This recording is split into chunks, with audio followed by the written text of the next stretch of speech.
with specialists in every area of orthopedic medicine. With a full range of orthopedic care, from physical therapy to complex surgical procedures.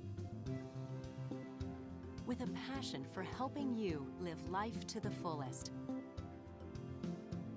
That's how we're leading in orthopedics.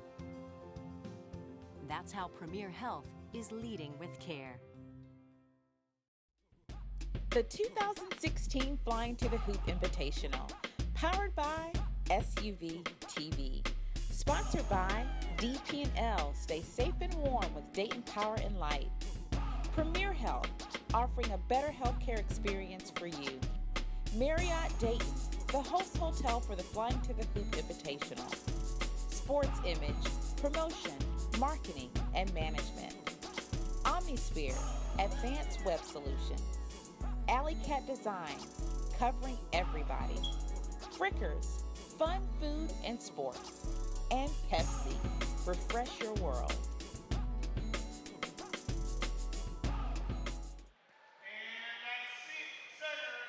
Game number 5 inside the Trent Arena today. 5 of 7. It features the Dublin Jerome Celtics at 12-2 out of the Ohio Central Conference, taking on the Middletown Middies. 6-6 on the year, coming off a win on Friday against Coleraine. Blake Biggett, a 6'4" senior, wears number 2. Mason Bake, 11, a leading scorer for Dublin Jerome on the season at 6'2". Zach Watson, a 6'1" junior, wears number 12. Jake Wilson, Andrew Golda, and Colton Iron, 32, 33, and 35 there for the green and gold. As you see, the Middies break the huddle under former Ohio State point guard Mark Baker, Jimmy Ratliff, Jamar Bailey, Cliff Snow, Vincent Calhoun, and E.J. Williams. 1, 10, 11, 23, and 34. E.J. will be the young man you will notice the most. 6'10", 300 pounds as a sophomore. I was going to say, you can't miss him, can you, Mike? No. He's the rather big entity trailing the play. Now he will take the jumper, big left-handed shot. The wind up and the miss. And Jerome now will go from right to left in those road green jerseys. The Celtics coming off of a loss to Bradley on Friday, 50-47. Just one of their 2 losses on the year. They've split their last 4 games after starting the season at 10-0. You've got Jake Wilson, the 6'6" senior, had no interest in shooting inside, which, for the way that today has gone, is rare for a big guy. Instead, it'll be Colton Iron, the second leading scorer this season at 13 points a game, that will not be able to connect on his first shot. A couple of games left after this one in Pickerington Central and the Advanced Prep Bulldogs. Lima Senior and Thurgood Marshall, the final 2 games of the 14th annual Premier Health Flying to the Hoop. Usually get that look at Coach Jamie Pearson. Just realized he was up here behind us for the entire last game. Did not immediately put that one together. Middletown looking for the first points of the game. Stoned off the rim is Cliff Snow. Rebound comes down to the hands of Jimmy Ratliff. Shoots it back to Snow up top. And a defensive battle here for the first minute and a half, as both of these teams trying to figure each other out. Jerome's just sitting back, and I don't know, you can call that a dunk. Wasn't quite the finish that Calhoun wanted, but I'm sure that he'll take the 2 points. Kobe Johnson at 12.7 points per game, with the first 2. I'm sorry, you're right, with Vincent Calhoun, a 6' senior. Now, I just saw the 2. That's my mistake. It's been that kind of day. Pass down underneath, fancy pass, and eventually the tip back. The ball just hanging on the rim, and Colton Arn with the stick back. 2-2 is the score here. What could be a tremendous matchup between these two. We get our first foul of the game as you get a look at the former point guard in Mark Baker, having a conversation with his young man in E.J. Williams. Get an up-close look at him for the first time. 7.3 rebounds and 10 points, 2 block shots a game last year.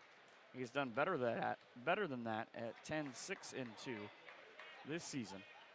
Free throw is good for Jamar Bailey, the 6'5" junior. Now Jamar up on the tiptoes, gets the second one to go as well. Of course, the most famous alum from Middletown resides on the logo for the NBA in Jerry Lucas. Led Middletown to back-to-back state championships way back in the day, back in the start of Steve's day. Thanks, Mike. Yeah, Colton Iron now with all 4 points. Steve was a wee youngster when he watched Jerry Lucas play back then. 4-4 on the scoreboard. Both teams sort of feeling each other out. He's not actually that old. He just seems that way. Ball on the floor and the turnover. Look, sometimes you get by with a little bit of help from your friends. Jomar Bailey helped off the floor by Jimmy Ratliff. So it'll go back to Jerome. 3 minutes already gone here in the first quarter of the 4th day of the Premier Health Flyin to the Hoop. Seen every one of the games here on SUVtv, and some good ones and some interesting games that some teams came out and had hot shooting. One of those teams, API, the Bulldogs out of Dallas, Texas, coming up, and they've got a trio of kids that can fill it up. Stephen Jordan going to Ryder had a good shooting night last night. Isaiah Brooks underneath at 6'10", a long wingspan. And also Alabama commit Terrence Ferguson led the team in scoring last night. Those three could really put up a lot of points in a hurry. First foul against Jimmy Ratliff results in a free throw and a made free throw. Sorry, Mike, but Coach Baker up off the bench quickly after that foul. Wanted an explanation because he thought it was clean. Both free throws go down. And it's now a 6-4 lead for Jerome, and this won't change things because it's way long. Rebound comes down to Mason Bott.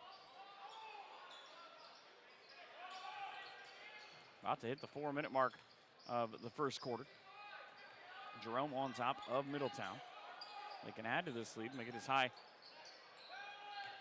as 9-4. That would be big for them. You see in the background, 3 different players up off the bench for Middletown. They're kind of a little stagnant right now offensively, trying to find anything early on. And it's important, you know, we talk about in these games all the time later on about if you had done a couple of different things in the early part of the game, what would it look like right now? This is that point where you've got to set the tone offensively. Shot blocked, and right in front is Cliff Snow. Snow is then fouled by Zach Watson. Much to the amusement of Jamie Pearson. Out goes E.J. Williams and company, including Jamar Bailey. Into the game, you've got Marquise Petty, a 5'11" junior. And also Ethan Edwards, a 5'11" senior. Here is Edwards now with the basketball. He'll take it to the hoop. Threw it up with the left hand, and he gets called for the foul. And again, never seen a coach like a foul. Never seen a player like a foul. I've really never seen a coach like a foul. Nope. And Coach Baker did not appreciate that one at all. He really felt that that should have been a block. Under 3 minutes in the first quarter. Now off the screen, what you don't realize necessarily is that Jerome took a minute off the clock on their last possession. This one they tried to go quicker, but Colton Iron could not find the bottom of the hoop all the way from one side to the other, and rolls it in is Calhoun.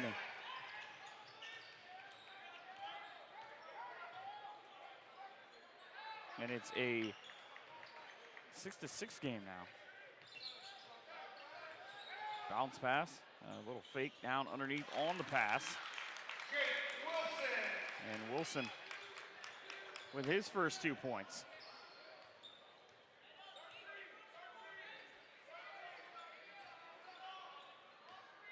Now an 8-6 lead for Jerome.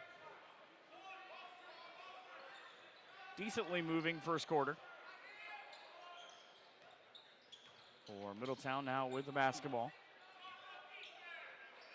Get it to the left wing into the hands of Jimmy Ratliff. Ratliff wants to get it back. He's on the opposite wing from where the ball is now, but he was wide open there for a while instead. An off-balance shot for Marquise Petty.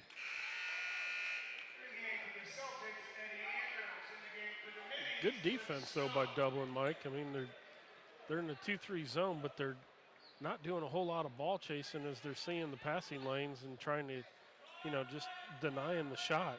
Good job by them young men. You see Cliff Snow back into the game as Jimmy Ratliff goes to the bench for Middletown. Pass into the corner. Here's a long three. Laser-like. And Kobe Johnson, either I'm crazy or he's wearing a different number than they have written down. He has got Eddie Anders now with a 3.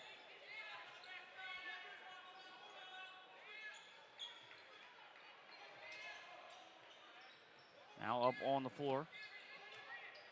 Go the Middies, trailing by 2 at 11-9. Down to the baseline. And a little hook shot. Plinko's around the rim and goes for Nelson Rutledge.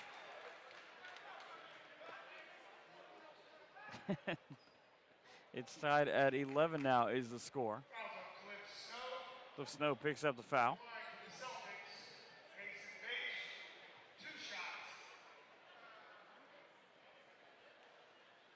First of those two is going to go down for Mason Bach. 12-11 Jerome will get another lead that has gone back and forth, kind of reminiscent of the game that we just ended before this with Springboro and Mountain Mission.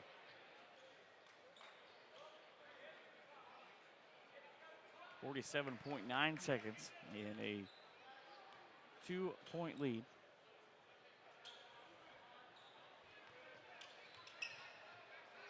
Back across, both teams staying home on the defensive end and just continuing to feel each other out. Here is a long 3 from the corner. Rebound, and it looked like it was going to be a turnover. Cliff Snow, though, able to come away with it. And Middletown seems to be okay with playing for just the one shot as they stand out front on the Premier Health logo. And now on the Firebirds logo with 14 seconds to go. Gonna run the offense off to the right, playing pitch and catch, down to 5. Got to go quick. Otherwise, it's just going to be a long jumper. That is what will happen. And throw it up and throw it down. Kobe Johnson. With Jake Wilson in his face, he made that. He's got a tremendous quarter with 10 points as you get another look. Look, the best part about that is on the step back, he was fading away into his opponent's bench and still gets it to go. 14-13, Middletown after 1 here on SUVtv.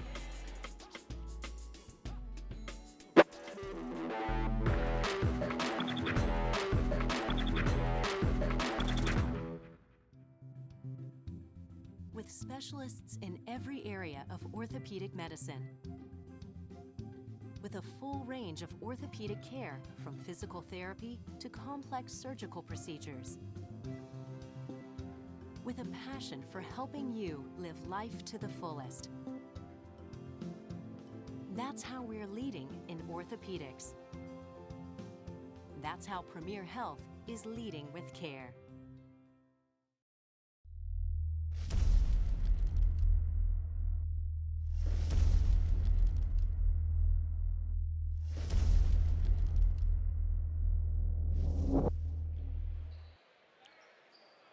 Start of the second quarter, Middletown will begin the second quarter with just exactly the way that they ended the first, with the basketball.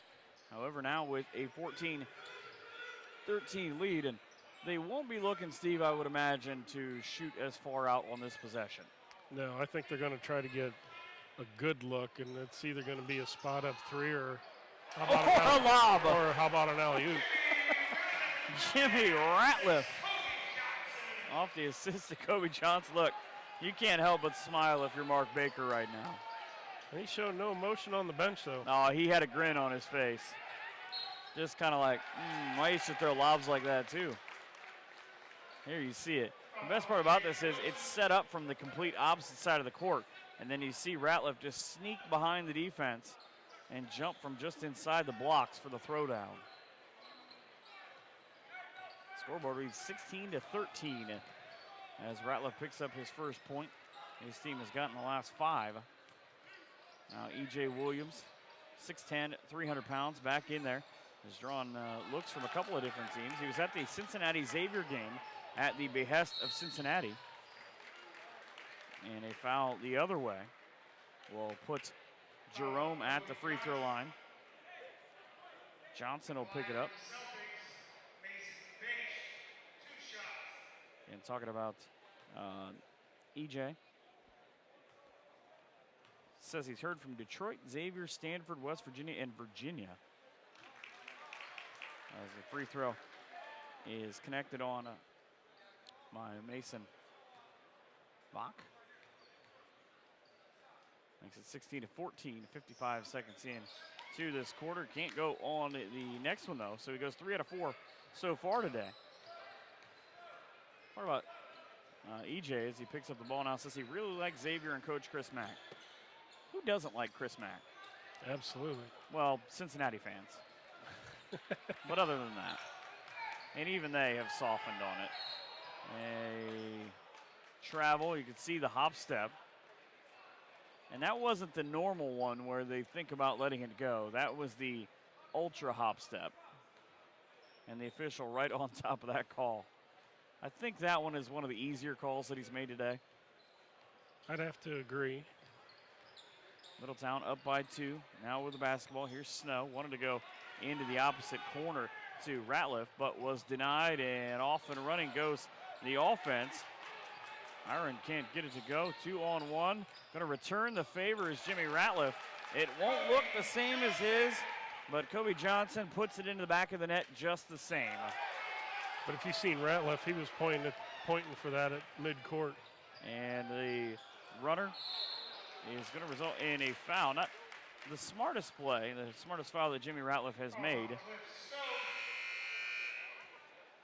As Cliff Snow, they will give the foul to.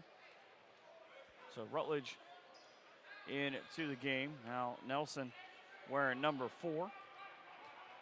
As you get a look at the bench and what Jerome is trying to set up here. Get Middletown on 2 straight wins this season to improve their record to 6-6. Scoop shot won't go. Smart job or Zach Watson to chase the ball, but he reached back and swatted at it. And Jake Wilson called now for the foul. Kyle Burrier, the 6'2" junior for the Dublin Jerome Celtics in for the first time.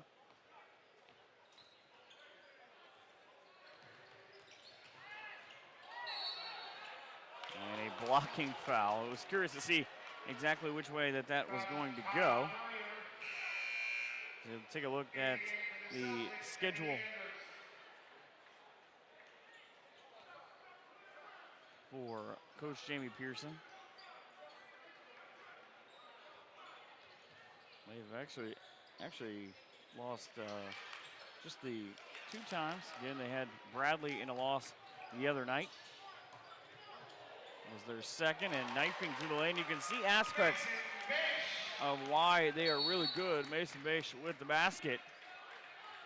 And it'll force the timeout as it's Middletown with an 18-16 lead here in the first half on SUVtv as we have just a couple of games, but again, we're getting ever closer to the end of this tournament. We've talked to Eric Goodwin a couple of times throughout the course of the 4 days that we've been here, but he's excited. A tremendous tournament, ranked number 2 in the entire country, but the amount of talent that has come through this place. You can, again, you can reach out, you can name a player that's playing major college basketball right now or that is playing in the NBA, and they have probably played at some point in Flyin to the Hoop. And there's a lot of young men that, including the ones on last year's and probably this year's tournament teams, thinking about Josh Jackson, that he will probably, he'll probably be in the NBA pretty soon as well. Still has yet to make his college choice, as he's reportedly down to a handful of schools. Will visit Kansas this weekend. Ball goes out of bounds into the Middletown bench, or into the Jerome bench. It'll stay with Middletown. Oh, this is one of the most high-profile high school tournaments that there is. And, you know, you see that because you had Coach Huggins here from West Virginia. You had Coach Izzo here from Michigan State. So, I mean, you know. On Friday. Right. But before his team lost on Saturday. Right. Well, yeah, you know, those guys go to a lot of these tournaments, and they say, hey, we love coming here. Kobe Johnson now has 3 different triples and 15 points in the game. Gives Middletown a 21-16 advantage.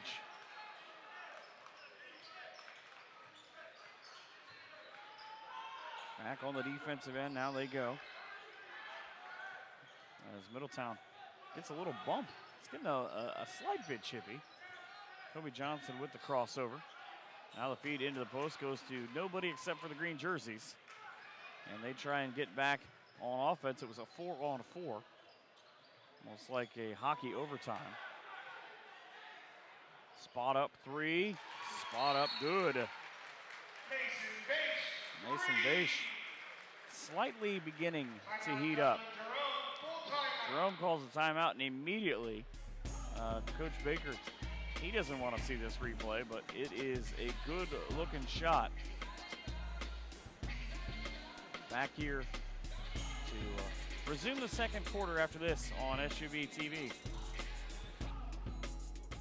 The 2016 Flyin to the Hoop Invitational, powered by SUVtv. Sponsored by DP&L. Stay safe and warm with Dayton Power and Light. Premier Health, offering a better healthcare experience for you. Marriott Dayton, the host hotel for the Flyin to the Hoop Invitational. Sports Image, promotion, marketing, and management. Omnisphere, advanced web solutions. Alley Cat Design, covering everybody. Frickers, fun food and sports. And Pepsi, refresh your world. We tried to get Steve to go down there and ask those kids to teach him how to do the stanky leg, but he wouldn't do it. Well, what we don't tell you is we had to prompt those kids twice during the break. They were doing it. The thing is, they were doing it on their own. But, of course, when we went to put the camera on them, they had stopped doing it. They became camera shy. Right. And then they realized that they could get on the broadcast. 21-19 Middletown as they turn the ball over. A chance to break even for Jerome. And they'll have to do it from the free throw line behind the hands of Zach Watson. Coach Baker is not very happy. No, the thing is, it's not a quiet environment here, but it is quiet enough that, as we talked about one of the last games, we're far enough away that we can hear almost everything that he's saying. He is all over Mr. Johnson. And he told Mr. Johnson, either you start playing smart or you'll be sitting. I did hear that. Just picked up his second foul, and it makes it more interesting when you consider the fact that each one of us have a headset on. And it was still that obvious. To the bucket, and for his first from the field is Jomar Bailey.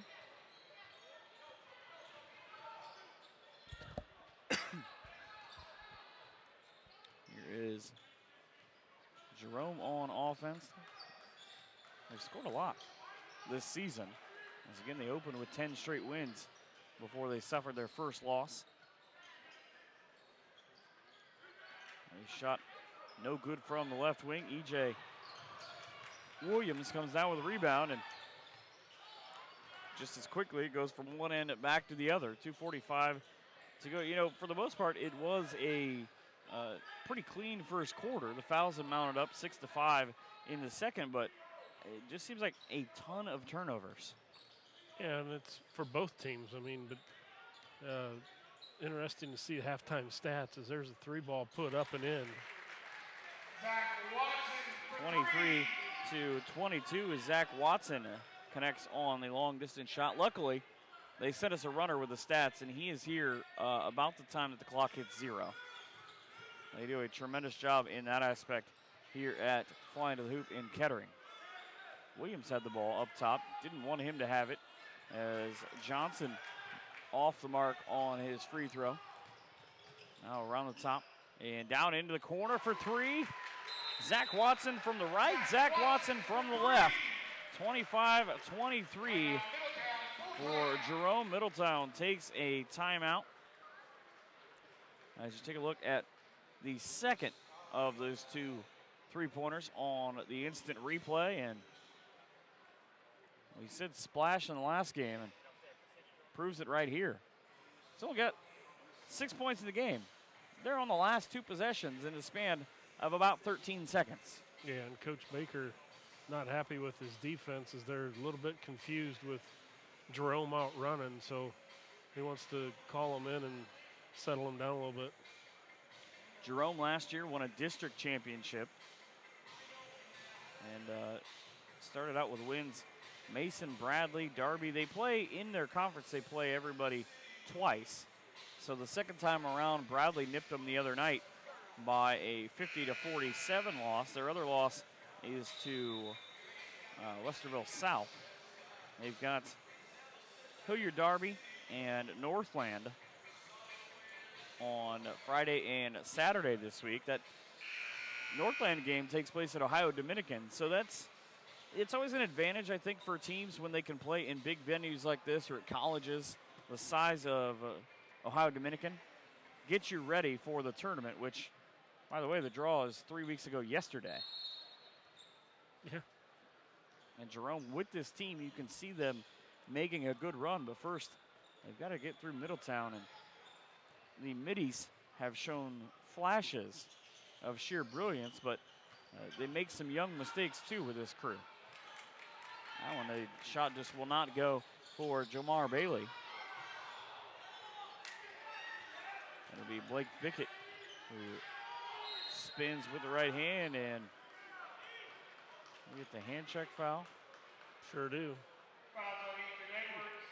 Again, Coach Baker up off the bench saying, come on, man.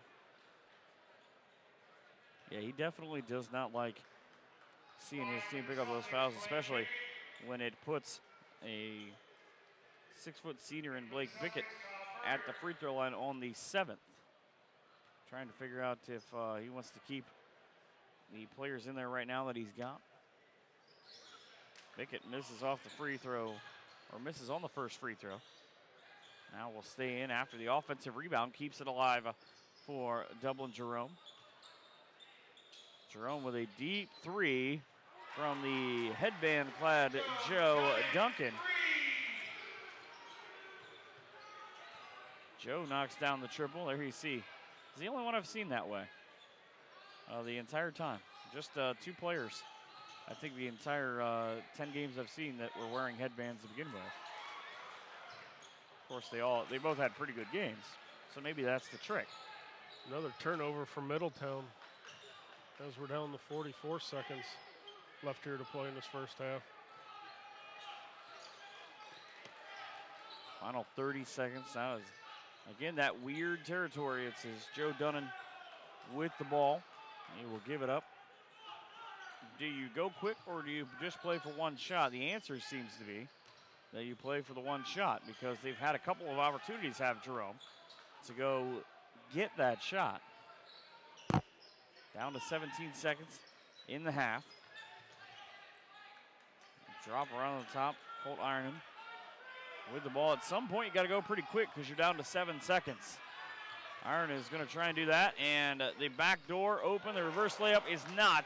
E.J. Williams with the block, and the toss at the half is nowhere near. It's 28-23. They make that kid give the ball back, I bet. And it is a 5-point deficit as you get a look at that SWAT. Defense, I think they fell asleep, but they were able to recover nicely. And you see Williams with the big mitt knocking away the basketball. 28-23, Jerome at the half. You're watching the Premier Health Flying to the Hoop on SUVtv.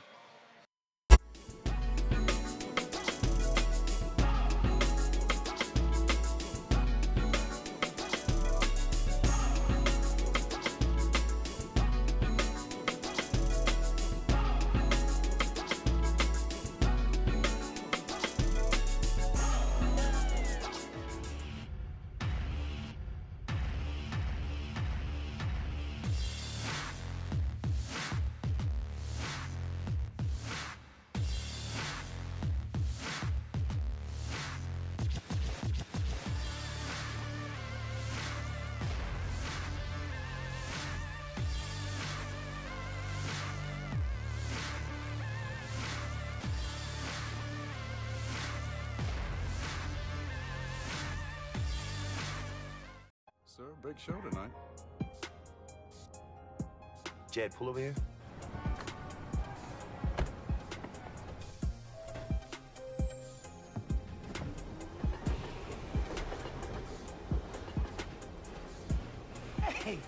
Hey, man, you Jamal, right? Hey, man, take a Pepsi. Thank you.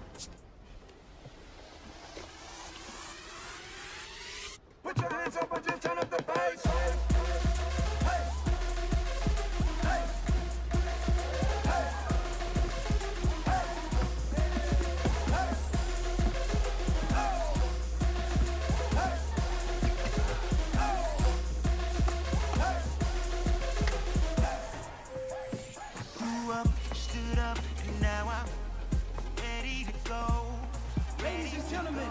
Please welcome to the stage, Flyin.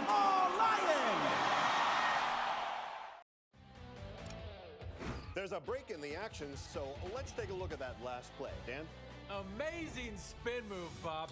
And here's the follow-through. Unbelievable. Let's go down to the field and Stacy? Guys, the story here is the Wilsons got instant in-store discounts from DP&L on energy-efficient CFLs, like this one. What a heads-up move. Be a Savings champion. Visit savewithdpl.com. Halftime here at Flying to the Hoop between Middletown and Jerome. It is a 28-23 lead for the Dublin Jerome Celtics. And it's interesting, John Stovall. Now, I guess I'll refer to you as your profile for Twitter says recruiting aficionado. Yeah. That's one way to put it. Guru. I always like the word guru. Right. But I'd never realized we were talking the other day. We have a mutual acquaintance, Devin Jones, that I see we run a lot of games in Northwest Ohio, broadcasting games and scouting, and there's a ton of talent throughout not only Northwest Ohio, but especially throughout the state of Ohio in boys basketball this year. Absolutely, every year. I've had a lot of coaches, I don't know if this is necessarily 100% correct, but that feel like this year and through 2019 is probably the most overall talented group that they've seen in a long time. 16 was fantastic before some of the kids left. VJ King transferred out, Derek Funderburg transferred out. Virginia. Correct. When those guys were here, that might have been the best. I've been in Ohio for 20 years. That might have been the best class. The 2016 class might have been the best class I've ever seen. And it's kind of interesting. We were talking about earlier on, there's a handful of kids that are going to be in the McDonald's All-American game. Mm-hmm. I believe there are 5 of them that are playing throughout the course of 3 days here. But can we claim VJ King as being from Ohio? I mean, he's from Akron. He's not from. Well, he played in Akron, right, at St. Vincent for a long time. Right. I mean, yeah, I guess we can. He spent the majority of his high school career here, so And it's an interesting thing, too, because we talk about a lot, we have a lot of weird conversations about basketball that off the air. A lot of people have a problem necessarily with the list itself about, is a big thing made about there's nobody from the state of Ohio proper. But if there is one person that you would put on that list, you have to find someone that you can take off. You're talking about the McDonald's list? The McDonald's list. Okay. Is there anyone that you've seen in the state of Ohio right now that you could make a case where you look at the McDonald's list and go, okay, I could take this person off to put him on? Yeah, you can make a case for Xavier. He'd have a chance. He's in strong consideration for the Jordan All-American game. There's still, I think, five or six spots left for that team, so he'll have a chance at that. But yeah, he would probably be the main guy. Nick Ward could be. You could maybe say he would have a chance. If it's based on dunks, guys. I'm voting on just him. Right. He had a strong game earlier on. Right, or even playing one-on-one. Him one-on-one with Zach Collins. I might pick Nick because he's bigger and stronger. Is there anyone that jumps out to you right off the page in the game that you're watching right now? As far as being a great prospect, or right? Well, Kobe Johnson from Middletown. He'll definitely be a scholarship kid. A lot of people are trying to ascertain if he's going to be Division I or Division II right now, but his athletic ability and he's putting the ball in the basket in this game, so he'd have a chance. I don't know that that's maybe to you it's a little bit different, or guys that cover it a little further than I do, but I don't know that there's that much of a separation anymore between where the Division I and Division II level is. You get, obviously, you have the big programs, but with, the way that social media and everything, you can see virtually everything. You can see every kid. Right. And you end up with really good basketball players who, quote-unquote, maybe should have gotten a D1 offer at schools like Findlay. Absolutely. And they go up there, and they just tear it up. Right. I mean, like you said, there's a very small discrepancy between lower-level Division I and higher-level Division II. So you're exactly correct. Findlay has always, I do a scouting service also for college coaches out of the state of Ohio, and Findlay has always taken my service and looked at the lower-level Division I kids, and that's who they recruit. Well, I know Marcus and I were talking about yesterday that, there are just so many kids, and he's fortunate enough to see a lot of the major talent in the country. And, there are a lot of kids who they get extra looks because of tournaments like this where, okay, Bob Huggins or Tom Izzo may have come to see, like last year, someone like SL Ahmad, but they might have seen another kid and go, oh. Who is that? Yeah. That's exactly right. That's one of the main benefits of having a showcase like this. And it's such a fantastic event that Eric puts on here. Yes, sir. Yes, it is. Is there anybody in the last two games, obviously talking about Xavier in the last game, that you're really excited to watch here and see how they play tonight? DJ Hoskins from Thurgood at Marshall. Evan Claiborne, who's going to Cleveland State from Thurgood at Marshall. Those two kids hopefully will be able to keep Thurgood in the game. In front of their home crowd, they should have a chance to win the game, but those two are going to have to play very, very well for them. I will disagree with you because I'm not 100% sure that home crowd is going to be in their favor. It is going to be Spartan fans from wall to wall, from what I've heard. Hey, that would be great. It is in Dayton, though, so. They're home away from home. Thank you for spending a couple of minutes with us here. My pleasure. 28-23, Jerome at the half. Back with the third quarter of action after this on SUVtv.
Third quarter action about to get underway. A 5-point game here as we get back from halftime. Dublin Jerome with the basketball. And with that lead, and 15 points in the first half coming from Kobe Johnson. He averages 12, so 3 different triples. And back on the defensive end for Middletown. Already a stop, 7 seconds in here to the third quarter. Yeah, Middletown committed 11 turnovers in the first half. We thought it would be high, Mike. To be honest with you, I'm actually surprised that it's 11. I thought it might be somewhere in the 15 range. Here's the lob now. Teams switch in, and it's Jerome who cannot connect. E.J. Williams with the rebound. As it comes back down, you heard Kobe Johnson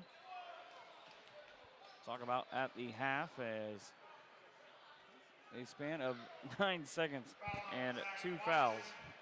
That one will go on Zach Watson.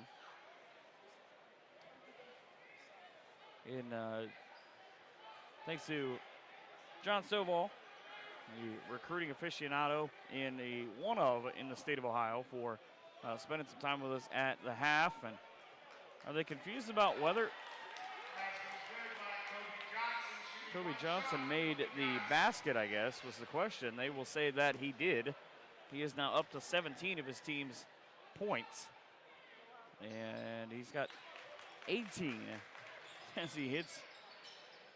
Seemed like that shot was later. Maybe that's just me. I don't know. 28-26 Jerome now. You see with the basketball, 7.5 minutes to go. As we're just 2 more games left in this year's Flyin to the Hoop. Kind of amazed at how quickly this entire weekend goes. Really can't get a better deal, though. You can go to the SUVtv website and get all the replays of all of the games. I encourage you to do so because there are some amazing games from Friday, Saturday, and Sunday. And we anticipate that this one's going to have a great finish. We're going to have 2 more great basketball games, including Terrence Landers, the Alabama commit, in the next game. Terrence Ferguson, rather. Landers was last night.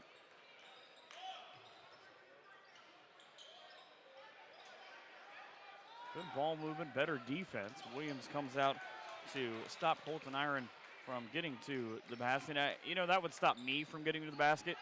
If I see a kid that big in front of me, Jerome unleashes the 3 straight away. And she cannot get the shot to drop. I was going to say, which one was it? Was it that Jerome was being very, and we're going to have an offensive foul. Was it that Jerome was very, wanted to run a lot of clock off, or was it that Middletown?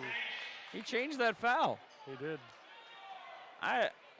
I'm almost positive that's like the 3rd time this weekend I've seen that happen, where there's a foul that I had written down as a charge, and long after they changed it. He gave the charging signal, so.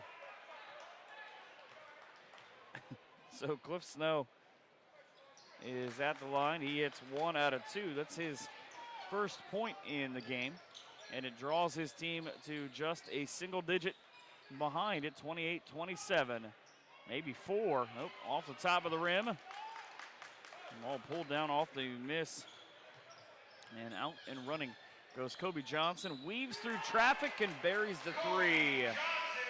Kobe has 4 triples in this game.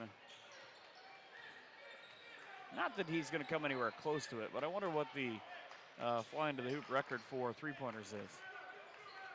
I bet you if you go to flyintothehoop.com, we could figure that out. Might be able to. Eric just walked by. I should ask him. Here's another triple unleashed again off the back of the iron, and not able to get anything going from outside so far in this quarter is Jerome. Ball tipped out of bounds. Look at the save by Joe Dunnan. Sets up the fast break underneath. E.J. Williams called for the foul as he sees. And if look at Coach Baker. He is pretty much beside himself. EJ with his second foul. Mason Bache now at the line. He's at 3 out of 4 so far today. And he gets that one to stick. First point of the half for that young man and for his entire team.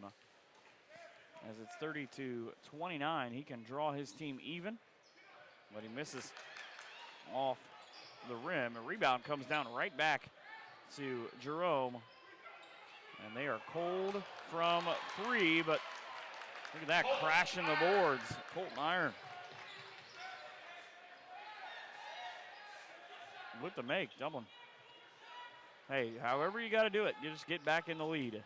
Absolutely. Williams, he's got such big feet that he makes it look like he takes those long strides that he might have traveled, but it looked pretty good. And he gets it high off the glass, averages 9.7. He's got his first 2 here. Cannot have empty possessions if you're either team and have serious designs on winning this contest. Drop pass underneath, and isn't it funny how some of these work each other out? Everybody wanted the double dribble, and they end up and turn it over. So tit for tat, you know. I mean, how many times a year do we see that? It seems like too many. Way too many. So Middletown with the ball, that works itself out, that situation.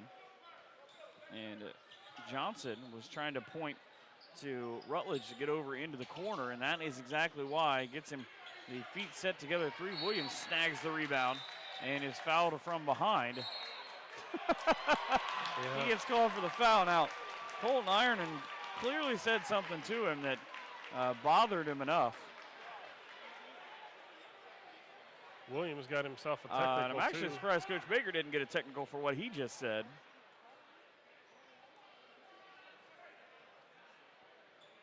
So Williams picks up his 3rd foul. And the technical. So EJ will have to watch as Zach Watson shoots the free throws. He rimmed out the first, so no damage done so far. I mean, hey, you know, every game we keep saying I haven't seen that one this weekend. And I just talked about working itself out. If you are a Middletown fan, that one that you don't necessarily believe you should have gotten the technical worked itself out because he missed both free throws. Now what would be looked at as a turnover in that scenario? I love the bright purple shoes for Nelson Rutledge as he gets down to the defensive stance. Jerome still cold from 3, but not anymore. Eddie Anders hits his 2nd from downtown. If you've been in the building now, you know that's the Macklemore reference to the song they've played ad nauseum. Anders tries to get the rebound. 34-32. His squad now back on top. Weaves through traffic. Played the defense perfectly. Got everything going to his left. Fired it back to the right. And it's a 4-point lead for Jerome, who led at the half by 6. Good job with taking, you know, the aggressiveness with the basketball, opened it up on the backside. Well, sometimes he almost used the defense's aggressiveness against him, and he did so perfectly there. A half-hearted thrown-up shot by Xavier Peters that still went in. He started, when he threw that up, it was almost as if he expected it to come off the rim in a certain way so that he could get the rebound. You don't have to worry about it. Whatever that shot is, make sure you do it again. I think he wanted the rebound and the putback, and another 3-ball put up and in by Anders. Anders, he turned right back around and looked at his boys on the bench as the bench mob loved that shot. And it's a 5-point lead now. Ball saved in the middle, not for long. Here comes the layup opportunity the other way, and it's a quick basket for Mason Beish, and it forces the timeout. And during this, you get a look at one of the 2 3-pointers in the corner. Now over to the wing, and even with the hand of Kobe Johnson, still able to drain that shot. 41-34 Jerome here inside the Trent Arena on SUVtv. With specialists in every area of orthopedic medicine. With a full range of orthopedic care, from physical therapy to complex surgical procedures. With a passion for helping you live life to the fullest. That's how we're leading in orthopedics. That's how Premier Health is leading with care.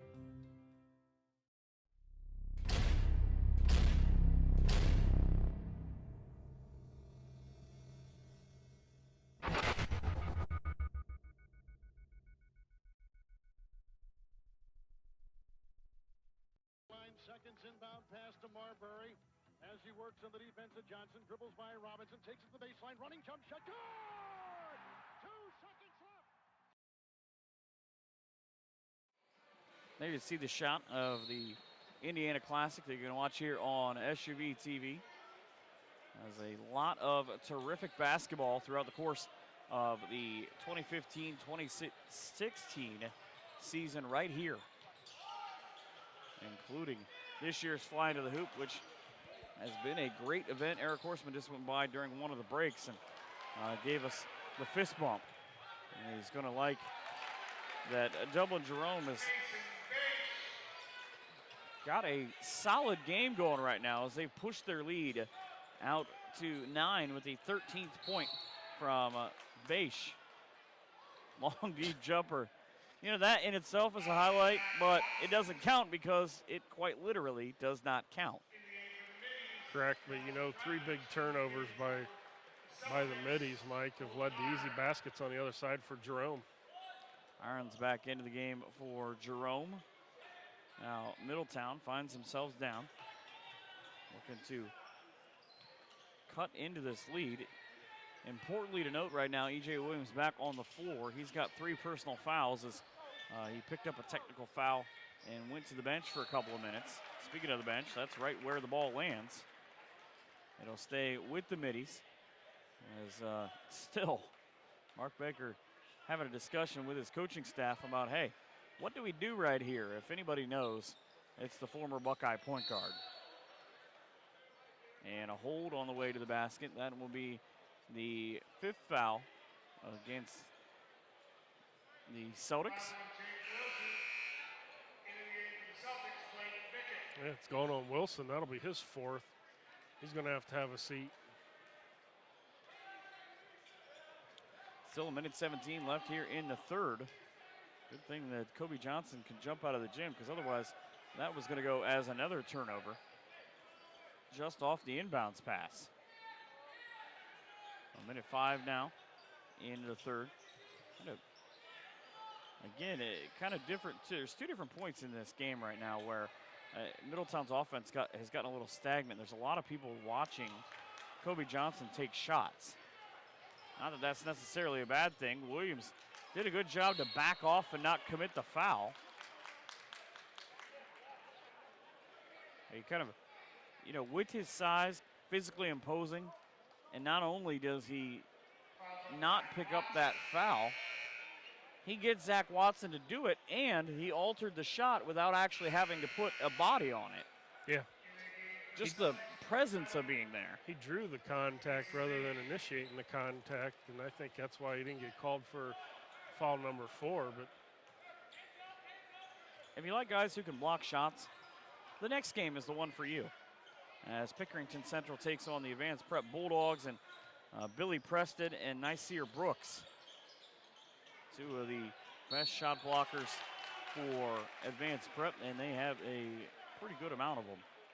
The basket by Jomar Bailey. With the assist coming from Williams. Blake Pickett with his first foul. Lead trimmed down to 43-36. And the tired legs for Bailey, misses his first free throw. He's had 3 opportunities. And we go back to the last quarter. Remember, we showed the highlight where the 3 from Watson ended the quarter. Now it is Joe Dunnan with the ball. Dunnan with the headband. Almost the exact same spot as the last one. Inside, and the scoop shot to end the quarter. This time we'll go for Colt Iron, and that will put an end to the third. As it is just him, just getting himself to the rim, and Williams not wanting to commit the 4th foul. 3 in the books, 45-36. Jerome with the lead headed to the 4th on SUVtv. Sir, big show tonight. Jed, pull over here.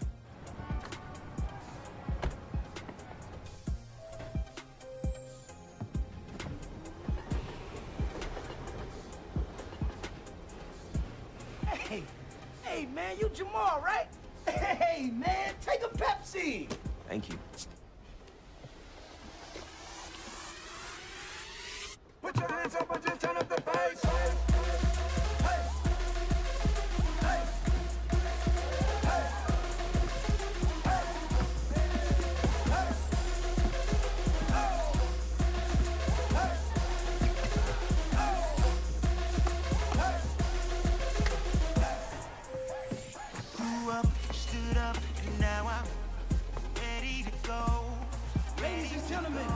Please welcome to the stage, Jamal Flyin.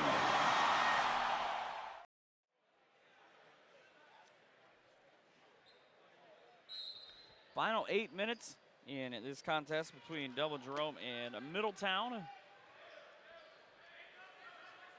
As it's Kobe Johnson, nobody else you would want with a basketball if you are a Midi fan. He has had a fantastic day as he's accounted for 21 of the 36 points on the scoreboard right now. And E.J. Johnson is fouled by Kyle Burrier. So E.J. now will go to the free throw line. Just 2 points in the game.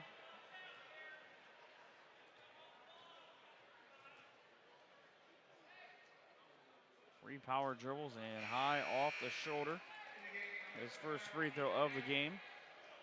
Refuses to go down.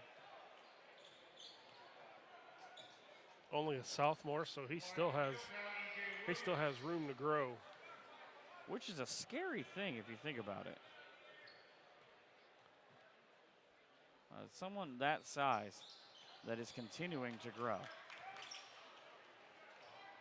He could really turn into a machine for these middies the next couple of years. And, you know, they've got a couple of years of other kids with talent right now. Cliff Snow's only a junior. Nelson Rutledge is a junior as well. Those two have played pretty well. They could be a really solid defensive team for Coach Mark Baker. Free throw line jumper is up and in. And who else but Kobe Johnson would be the answer to who took the shot. 45-38 is the score. 7 minutes to go in the 4th quarter. Well, if nothing else, Colton Ireland shows off the triple threat position and does a good job of it. He caught the ball when he turned back around. He looked. There was nobody to his left. Ball halfway back out for Joe Dannon. Now back on defense, we'll have to go Dannon and Crew. And there you see the foul call. Again, you're always going to get half of the kids and half of the coaches who are not going to be happy about that. Burrier has taken the last 2 shots in terms of fouls from the 2 you see in the picture right now. Free throw up and free throw good for Kobe. Blake Bickett, a 6-foot senior, into the game, and Middletown a chance to get into the 40s as Nelson Rutledge goes to the bench. 2 straight wins for the Middies to get to 6-6, including the win at Coleraine on a Friday. They dismantled Coleraine, as a matter of fact. 82-36. They had 4 different players in double figures. They were led by Nelson Rutledge, who had 19 points. And a timeout, a 30-second timeout from Coach Jamie Pearson. 45-39. The possession arrow favoring Jerome, but they've got 9 fouls against them. Nobody in super foul trouble. They've got 2 different players in Zach Watson with 3, just depending on how you look at it. Jake Wilson with 4, but other than the fact that he got those 2 back-to-back, he's played well, just took a couple of chances and it led to the fouls. Yeah, just, and I'm sure the coaches are telling him, look, you have to play a little bit smarter, and I'm sure that they're going to figure that out. I mean, it's just one of those bad deals. I mean, can't play good all the time, but play good some of the time, and we're okay with that. Again, it looks like a lot like the last 3 games. They've almost all played out exactly the same. Runs by one to get close, run by the other to put it away, but same situation as the very last game. About a 6 or 7 point game, and it ends up obviously with a run to put it away for Mountain Mission as they get a 9-point win over Springboro, but they let them hang around for a little bit, get a couple of threes, get a couple of 2s and a couple of free throws, and then sort of put them away. You kind of question if Jerome has gotten to that point yet about being able to put this Middletown team away. I don't see any necessarily indication of it that they have. They get a bucket and a back-to-back steal, but that score with 5:50 to go is their first bucket of the entire quarter. They've only given up 3 on the other side. Kind of, if you're Middletown, you sit back in the zone, at what point do you start attacking the ball handlers? They'll double down. And Jerome. See, this is where you ask, are they going to slow down mode, or are they just trying to get good shots? I think that Colton Ironin was trying to make the highlight reel as he went for the dunk instead of the easy lay-in. The easy lay, yeah. If he had just turned his hand over the other way, this would be a 10-point ball game. Nice dribbling down on the fast break. There's the turnover. And Jimmy Ratliff's got speed. He can get from one end to the other in a hurry.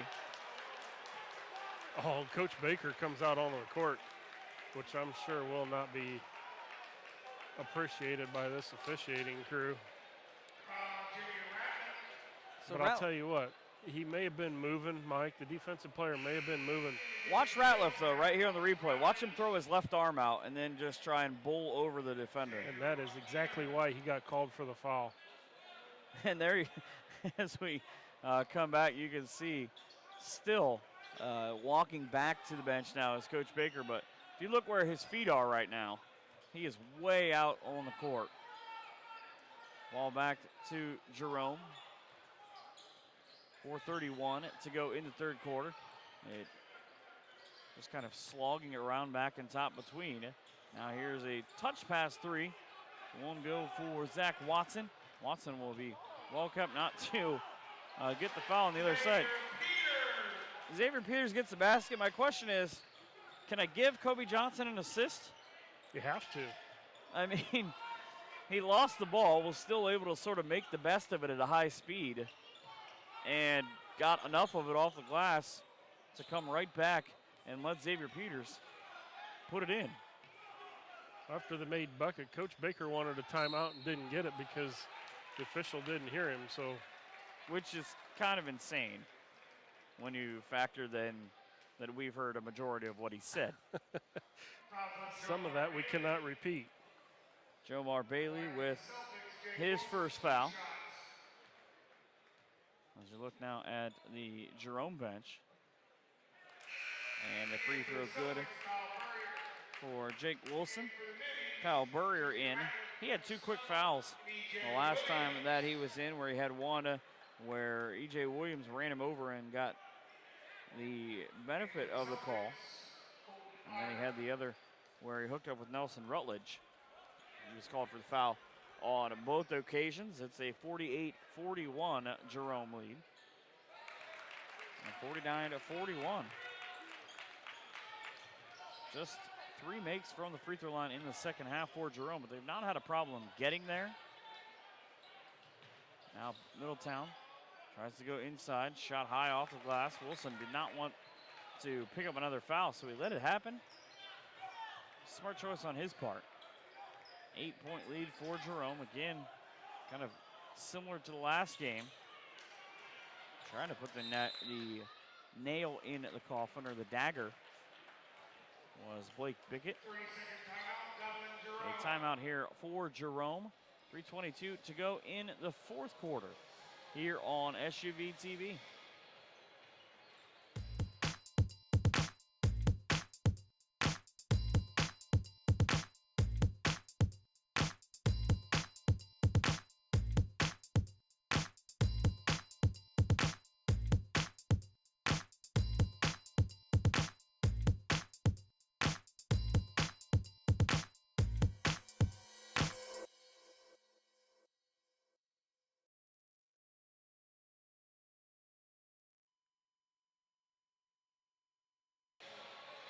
Three minutes and 22 seconds to go here in the fourth quarter of action. We've got 2 more games coming up after we are done here. Again, 2 good matchups. Another team that I'm excited to see play for a second straight night in Coach Ray Forset's Advanced Prep Bulldogs. We've got Trayvon Duvall in that game. He's got 14 different offers. Just a couple of them. Louisville, Kansas, Syracuse, Arizona, Nova, and Maryland. A handful of those coaches have been, or representatives from the coaching staff have been in the building the last couple of days. Arkansas has been here for a couple of days as well. And Jerome takes a timeout. It's a full timeout as we take one with them. An 8-point lead when we come back. The 2016 Flyin to the Hoop Invitational, powered by SUVtv. Sponsored by DP&L. Stay safe and warm with Dayton Power and Light. Premier Health, offering a better healthcare experience for you. Marriott Dayton, the host hotel for the Flyin to the Hoop Invitational. Sports Image, promotion, marketing, and management. Omnisphere, advanced web solutions. Alley Cat Designs, covering everybody. Frickers, fun food and sports. And Pepsi, refresh your world.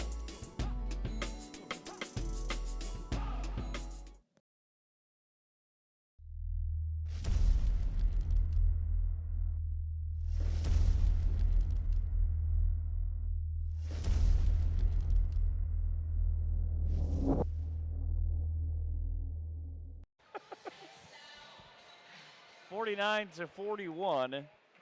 Dublin Jerome has had the lead since the halftime break, where they led 28-23. Now Jerome, you see in the green jerseys, trying anything not to turn the ball over into the double team. Jumper from the left side into the corner from Joe Dunnan. Won't go. Here comes Kobe Johnson on the pull-up. Almost got himself an extra 2 points. But he will go to the line as it is the 10th foul. And Colton Iron with his second foul. Box out all day is what I can hear from the opposite side right now. And Johnson 1 for 2 here in this quarter. Lead now down to 7. Make it 6.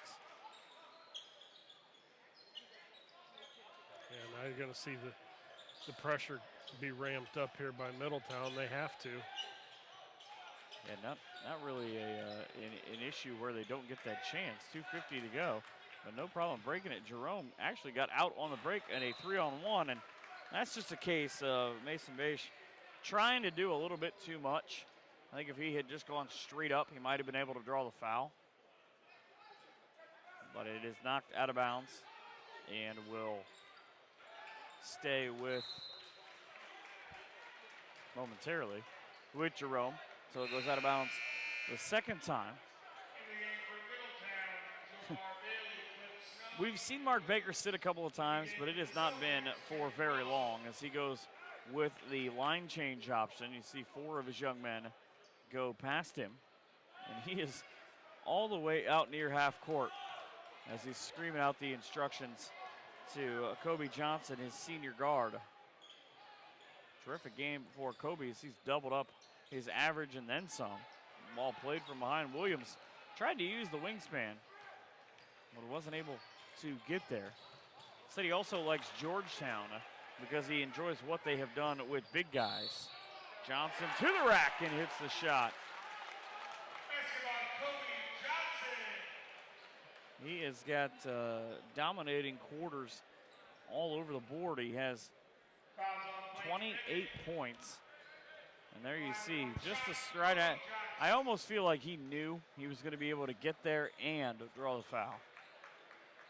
Get the shot and draw the foul. And another 3 substitutions come in for the Middletown Middies and Coach Mark Baker also.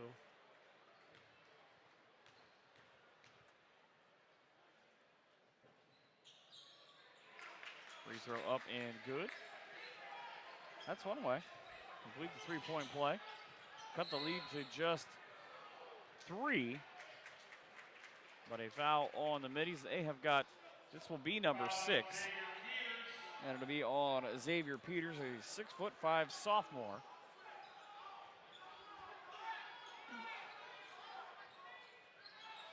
So time running out. Both teams will be in the bonus. As a matter of fact, any foul against Middletown will have Jerome in the double bonus.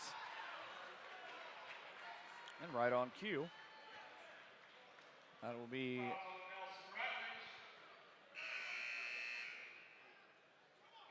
actually reverse that. Any foul on Jerome will have Middletown in the double bonus. This one will put the single bonus free throw shooter in Joe Dunnan.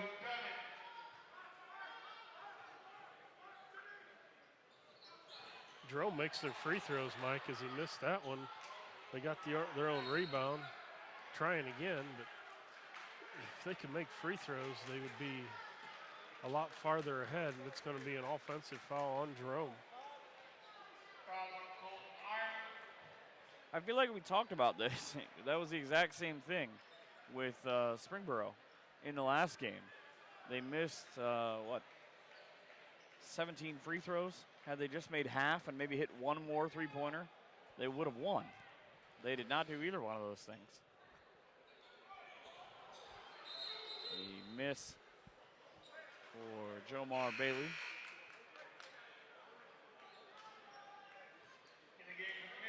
Time running out for the Middies as Rutledge in. He tries to help his team get to 7-6.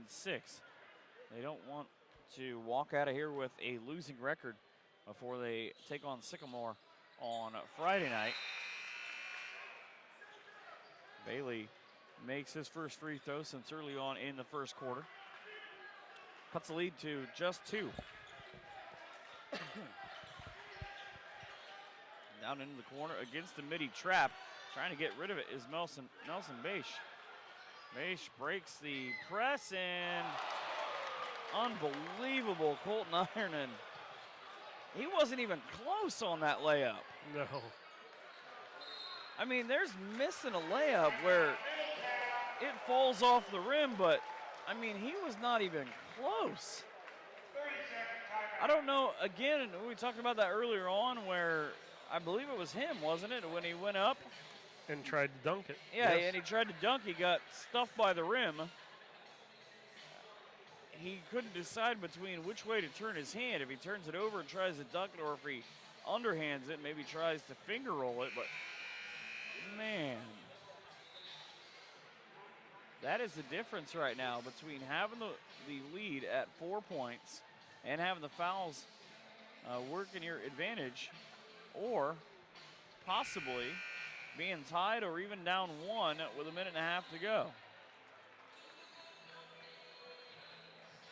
Unbelievable. So, again, in terms of the score, the situation, this has been the best game of the day. I think Jerome needed to put Middletown away. I mean, that's you allow a good team like the Middletown Middies to stick around, hang in there, only get the lead down, to 4. Now it's down to 2, but you let them stick around long enough, and there's going to be an offensive foul. And Mark Baker is irate. Let him stick around. He does not need a technical right now, because again, it's a 2-point lead. You judge this one for yourself. He just got one. I mean, I got to be honest with you. I think he's right in that situation. It looked to me from that view that we just showed you that Colton Ireton, watch this again. Watch down by the baseline. It looks to me like Ireton's feet are moving. The guy down here to our right just unleashed the phrase, worst referees I've seen since Dunbar. That's a new one. You judge him by whether Dunbar was involved or not. So, missed them both again. I talked about earlier about evening things out. Second time that there's been a technical foul issued to someone from Middletown, and they're 0 for 4, and the people in the stands cannot believe. Again, if you paid your money just to get into this game or to watch this game, you're getting more than your money's worth.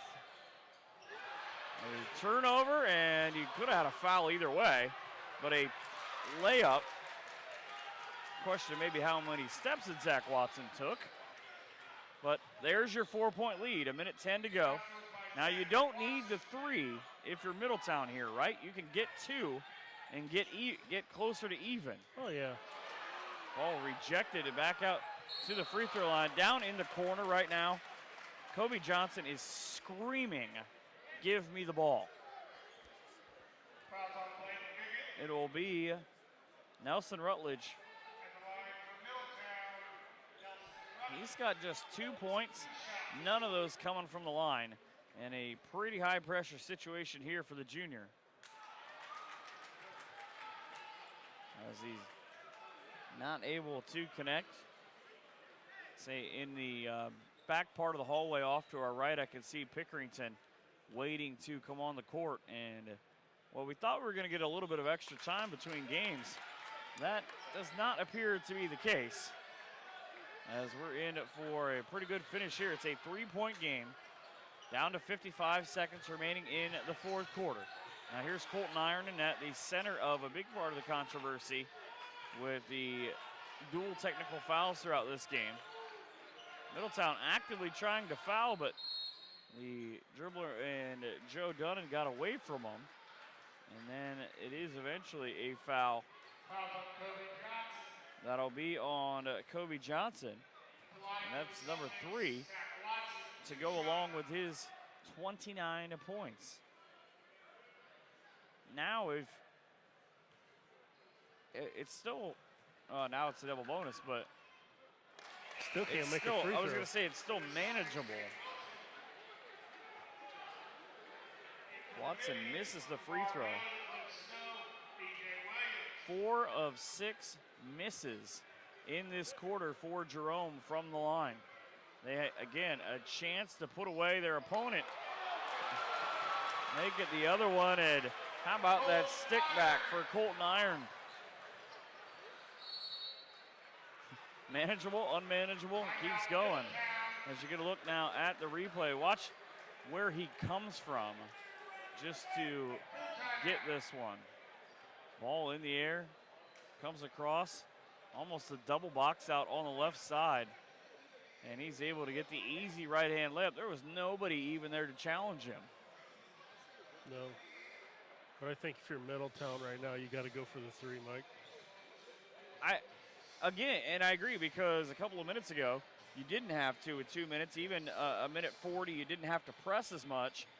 But coming out of the timeout, you've got right at a minute, you're down 5.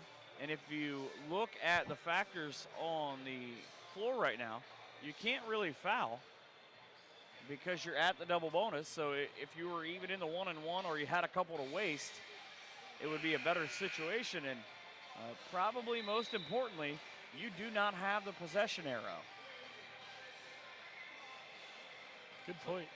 Everything, any kind of loose ball, or if you force a jump ball, you have to go through that whole thing again. And there's just 31.1 seconds to go. So all that would do is take time off the clock and give them, being Dublin Jerome, an extra opportunity to run out the final part of this game. Middletown will bring it across, exactly who you would think, Kobe Johnson. They got to get him the ball quick. Get it back in his hands. Instead, they'll go into E.J. Williams. His turnaround good. E.J. with the bucket. It is a 2-point or a 3-point game. They have it at 53-50. And the ball on the floor, knocked out of bounds. 17.1 has come off the clock in just those 2 plays. So that's what we talked about. You need steals. You can't have any kind of other kind of thing. And in to guard the ball is 6'5" Xavier Peters. Xavier doing some jumping jacks, any kind of calisthenics, and forcing the timeout. Now that, not necessarily a bad thing right there if you have to take a timeout, because you get to set things up if you're Jerome. But the other side of it, 14 seconds seems like an eternity right now, I would imagine, if you are Jerome, because Middletown has played you well. They've played you tough. They've given you every one of their punches. Free throws. Go back to it all the time. Just if you go back to the half, you've got 5 of 9. If you're Jerome, if you even hit 2 of those, right? It's a 5-point game with 14 seconds to go. Unless something crazy happens in that situation, it's over. I would be kind of shocked. I know that Xavier Peters is up there, but I don't know you don't put E.J. Williams on the ball. 6'10". Now, obviously, Peters is going to be the more athletic of the two in terms of jumping, but look at the wingspan on that kid. You see him in the shot, number 34 right there. To me, that would make sense, because you'd want to put Peters back because he's a little more mobile. 6'10", and he can probably reach out to 8 feet. Right. Yeah, right. You put Peters at, because then if you have any kind of throw near midcourt, he's got the ability to not only that's 6'5", not only get back there, but Williams is not even on the court, so it'll be Peters. He will have to be the one to do it. And are you kidding me?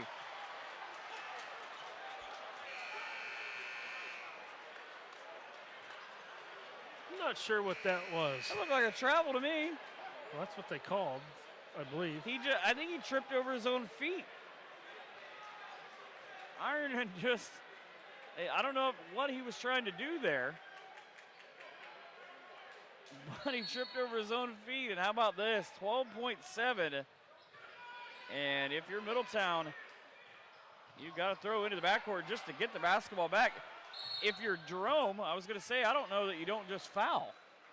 You're in the double bonus. You would get the ball coming out of it, presumably. As long as you don't foul him while he's in the act of shooting.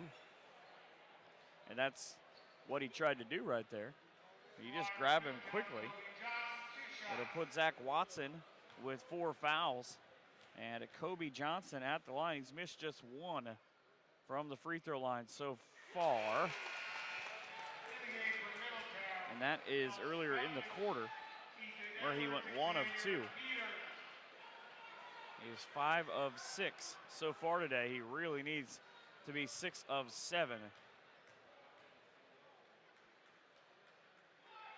Free throw up and down. It's a 1-point game, 9.2 seconds to go. And there is the trap.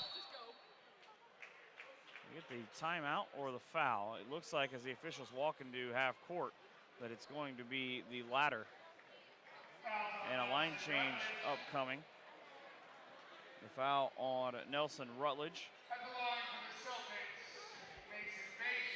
So if you are Middletown, you know that it's 2 shots. That would put it up to a 3-point game. I believe the Middies still have 1 timeout, 1 or 2 timeouts left. So they don't have it up on the board, but it's the 14th point for Mason Beish.